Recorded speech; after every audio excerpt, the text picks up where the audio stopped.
ఇగో ఈ టెంపుల్ అసలు లోపలికి ఎంట్రీ లేదు, వర్క్ ఇన్ ప్రోగ్రెస్ అని ఉంది. దేవుడు శివుడు అట్లా కనిపిస్తున్నాడు, ఇవి ఏమీ లేవు. మరి ఎందుకురా నీకు? బట్ స్టిల్ 40 రూపీస్ 35 రూపీస్ కట్టి మనం లోపలికి వస్తాం. అవును, గేమ్ చూడడానికి 40 రూపీస్ పెట్టినా నాకు అర్థం కావట్లేదు. బట్ ఏమాట మాట ఇక్కడ మొత్తం ట్రీస్, గార్డెన్, పక్కన బీచ్ బాగుంది, నైస్. నేను వెళ్ళిపోతున్నా బయటికి. ఇప్పుడు బీచ్కి వెళ్దాం మనం. మొత్తం షాపింగ్లే, మొత్తం స్టాల్లే ఉన్నాయి ఇక్కడంతా.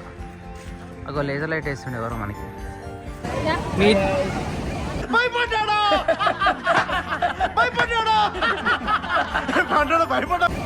My friend Pasha. ఇది దా నైట్ వ్యూ, అసలు నెక్స్ట్ లెవెల్ ఉంది. అండ్ గైస్ మన ఛానల్కి ఇంకొక 250 సబ్స్క్రైబర్స్ వస్తే 1K అయిపోతుంది. ప్లీజ్ సబ్స్క్రైబ్ చేసుకోండి. Thanks for watching. Bye bye.